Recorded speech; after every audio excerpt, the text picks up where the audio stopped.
Today I received the toughest spot of the day, last talk, and if some of you go dozing, I won't take it personally. As announced, I'm a historical press project manager at the National Library of Israel. I say projects in plural because we are talking about more than just Jewish Historical Press, but here I will be talking about Jewish Historical Press project, which was mentioned in previous talks in this session. I will refer to it as JPRESS shortly. It is a joint venture between the National Library of Israel and Tel Aviv University. And our partner in Tel Aviv University is Professor Yaron Tzur, who is the academic manager and founder of the project and website, and was also part of the academic committee to this conference. The solid and enduring cooperation between these two institutions is another great way of how strong work and together. Dr. Ochayon talked about it today and yesterday, and JPRESS is just another good example for that. JPRESS, by now, over 10-year-old project, is the largest digital collection of newspapers, journals, periodicals from the Jewish world.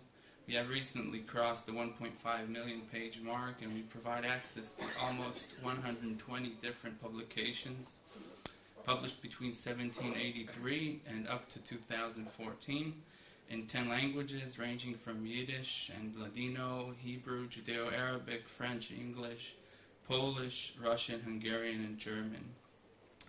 All of these publications that we have online are not just browsable, rather they are fully searchable, as David just showed us, due to the OCR, optical character recognition technology that we run on each page that we upload to the site. Any word written in any publication can be reached at ease. I need to be careful when I say every word because the OCR is still far from perfect, especially in Hebrew, alphabet, Judeo-Arabic. Arabic is another topic that I'll talk about, not now, but later if you wish. A certain percent of the words are not recognized correctly, and I will touch this topic later. Putting these incidents aside, JPRESS has truly made a revolution in more than a few scholarly fields in the way that researchers work, and not just in the academia, but also out of the academic sphere. Digitization projects and processes of newspapers and periodicals are being conducted at many institutions and national libraries worldwide. Some worth mentioning are Trove of the Australian National Library, the United States Library of Congress, Europeana, the French National Library, and many more. Our project is part of this wider development, but its uniqueness is that contrary to other similar projects, it is not restricted to one geographical unit. Rather, it aims to give access to publications from all over the Jewish world, which we all know spreads all over all continents and many corners of the globe.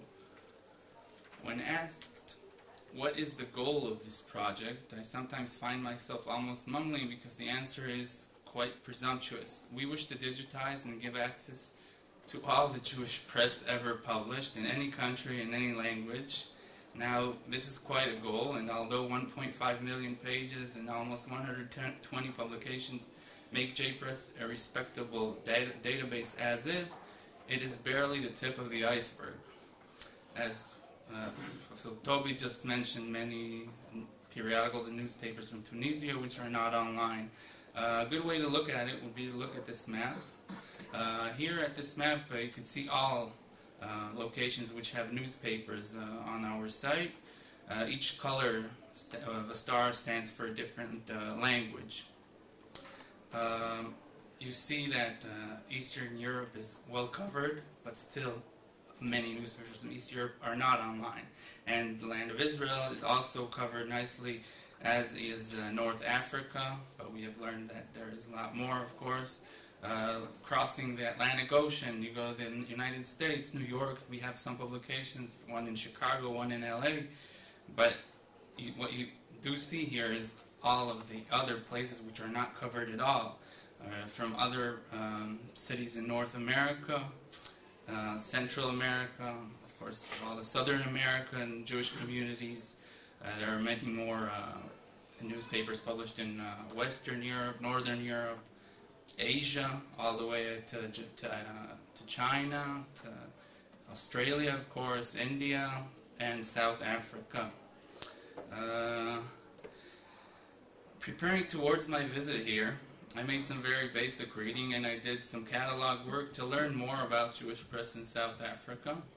This is a forum that doesn't need to hear me in order to know the wide variety and importance of the Jewish press here, and we heard that in the first talk of this section. Published here since late 19th century. I am sure that when, and not if, rather when, we will eventually add South African press and open a South African press section in JPRESS, hopefully with the help and cooperation maybe of some of you guys here. It will create a great push forward to research and wide interest in the history and culture of Jewish life here. I will try to explain how and why.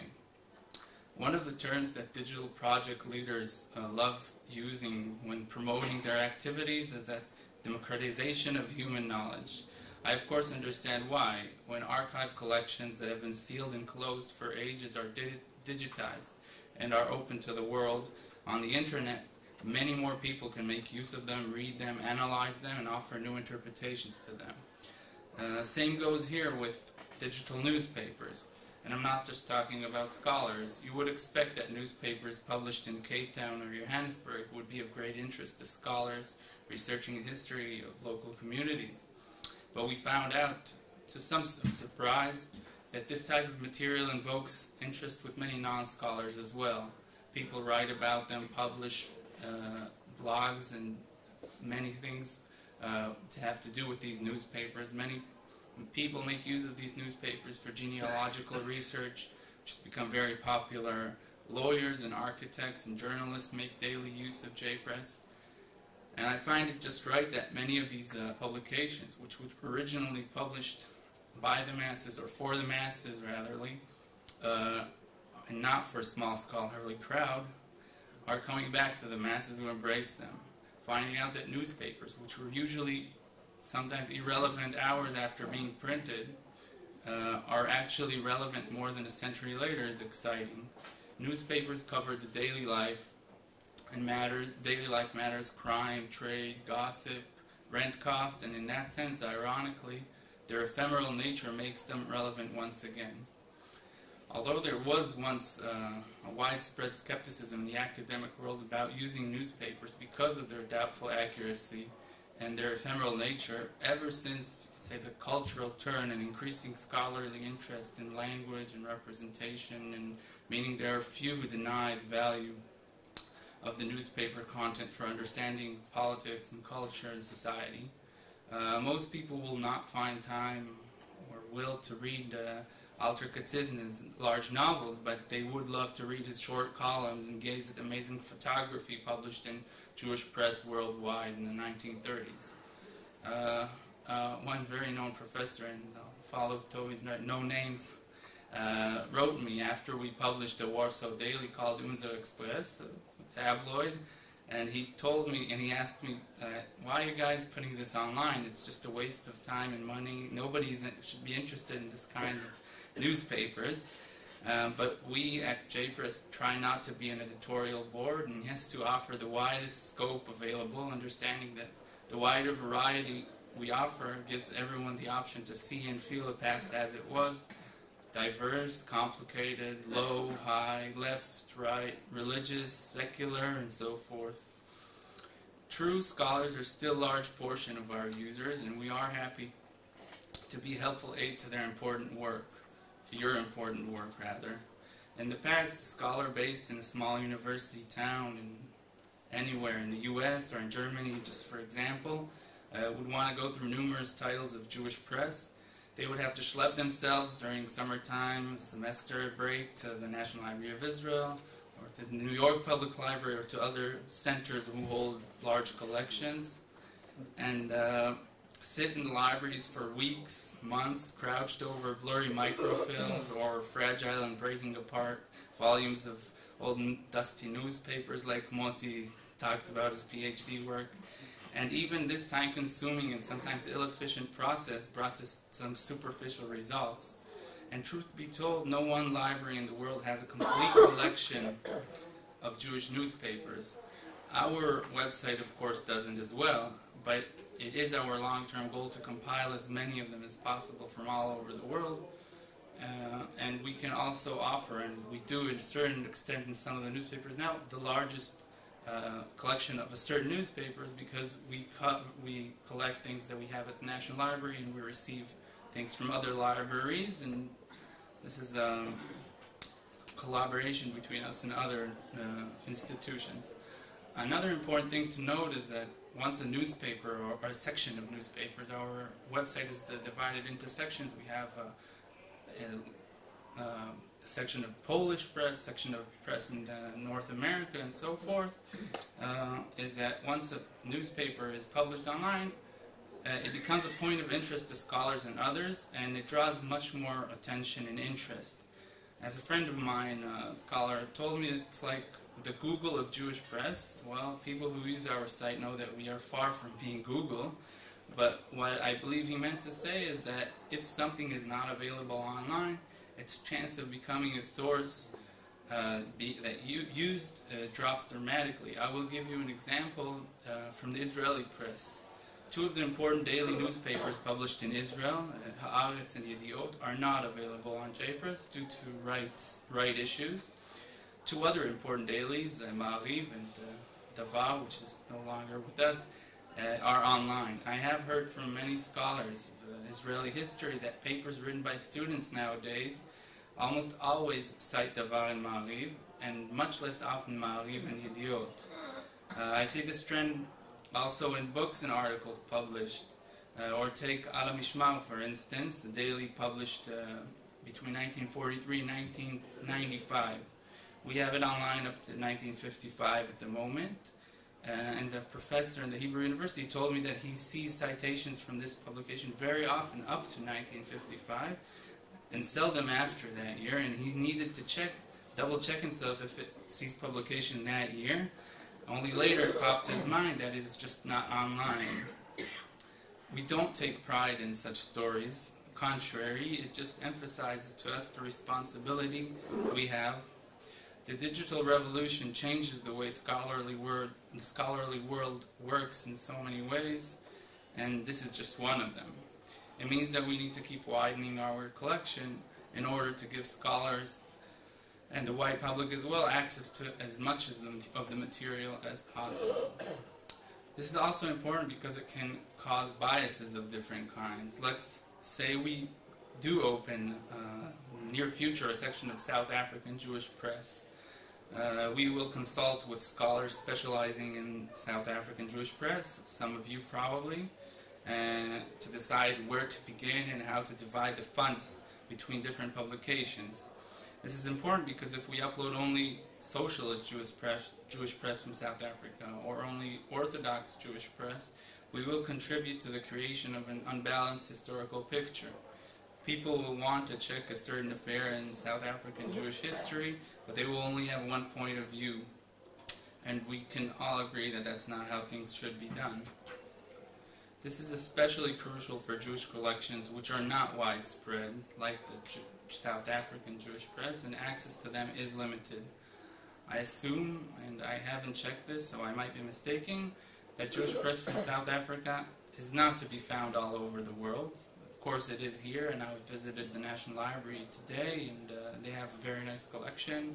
The National Library of Israel holds a nice collection, but most people don't have access to these collections, and most scholars don't as well. And putting them online will put a spotlight on them for the good and the bad. I also want to talk about the options that you have today to use JPRESS as a source for studying and researching about lives of Jews in Africa, or the relations of Jews worldwide to Africa and its Jews.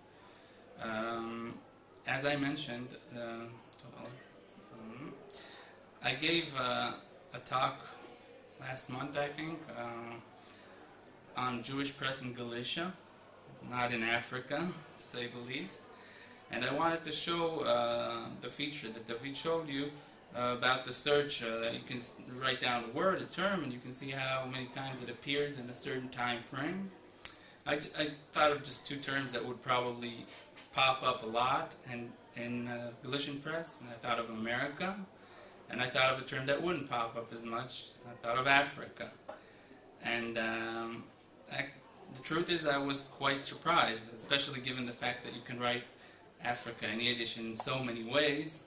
I wrote down Africa, and this is just in two newspapers between let's say the 70s and the early 20th century. Africa is mentioned quite a bit, and I didn't really go into it too much, but it's quite interesting, the things you could find there. It's from travelogues and informative articles, stories, and many more gems. Just an example of how this material can teach us is this article from Ivri Anochi, published in Brody in 1883. I'll just read the beginning.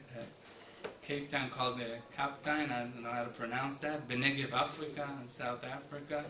מספר אחינו בני ישראל פה 5,000 איש, מחציתם תושבים היושבים בערים ובני משפחותיהם, מחציתם רוכלים הסובבים בכפרים, מחזיקים בתי מספר, מעטים הם פה בני ישראל, רק הסוחרים בנוצות התוכים, שטרויס פדרן, על פי רוב המה בעצמם, and so forth. I don't know, I didn't go into who wrote it and where did he get all this information. I don't know if it's true that 5,000 Jews were living here at that point, but I'm sure that scholars that are researching this topic can find a lot of material, and it's just really off the tip of the iceberg in that sense. How much time do I have? 3 minutes? All right. JPRESS is also a great educational tool, and it is being used more and more by school teachers because it gives them the opportunity to teach kids how to search for material independently, how to interpret historical sources and not just throw at them bulks of material that they need to memorize. We have given teachers, high school and middle school teachers, several workshops recently on how to make the most of this database. We plan to continue doing this in the future, and the more publications we have from North and South Africa, the more these important communities will be taught about and be a part of the narrative. And I know that there was a part of the Biton that was published a couple months ago that was talked about this topic specifically. I have so much more to say, and I'm trying to think that if the 3 minutes that I have here are... I will give you, I was talking about all the good things that JPRESS offers. If I stop here, it would seem that it's just the best thing in the world. Maybe that's not such a bad note. And it does, like every digital project, or like everything, it has its flaws. It has certain pitfalls that scholars using it on a daily basis must be aware of, and I will just name a few that to keep it in mind.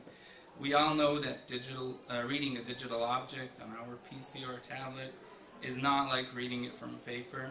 This has been backed up by many cognitive studies. Digital reading is faster, we skip words more often, we read pages less thoroughly, especially if you search for a word, and you can miss out so much if you didn't know how it was exactly spelled, or if the OCR didn't catch it. So it does save us a lot of time and hassle, but there's still, you still have to sit down and read newspapers. It might be more comfortable doing it at home on a couch in the middle of the night for some of us, but still it has to be done.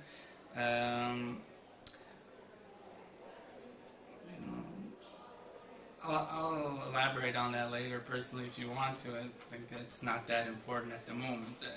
Really what I presented here was just the tip of the iceberg. I think that like newspapers today are different products than they were 100 years ago. They have transformed to an era of digital first, which means that every content is published online and only some of it is also printed. I'm talking about nowadays newspapers. The scholarly world has to understand that the fact that these historical newspapers are now digital objects gives us numerous new opportunities that we need to learn how to use. And we at JPRESS are trying to, we listen to the scholars, what they ask. You know, it's we are not Google, we don't have the money and the technology to change all that fast, but we do try to implement new technologies all the time, and I'm sure that in the near future we'll see also great improvements in the site. We invite you all to be active partners in any way you want or can, and something I just thought about this moment. Yehonsu has an idea which has been working nicely recently, that the site will also not just give access to the newspapers, it will also become sort of a Jewish press encyclopedia. Every newspaper that goes online now is backed by an article written by scholars who are, you know, of course, Ma'ariv or the Forwards, which we just got online. These are newspapers that a lot have been written about them, but we are uploading many small newspapers from smaller towns in Poland or other places which haven't been researched, and even these small articles are very important, and if any of you want to take part of that, you are more than welcome. And that's it. You can contact me here, you can contact Professor Yehonsu, whoever you feel, and that's it. Thank you.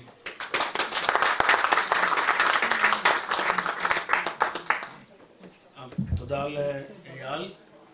כהערה מעניינת, לא בכדי המאמר הזה מופיע בעיתון עברי אנוכי שיוצא בברודי, משום שברודי הייתה נקודת היציאה של המהגרים מהאימפריה הרוסית. אז זו אינפורמציה זמינה. אנחנו לצערי לא נוכל, אין לנו זמן, נכון? לא. המנהלת לא מרשה. אז אנחנו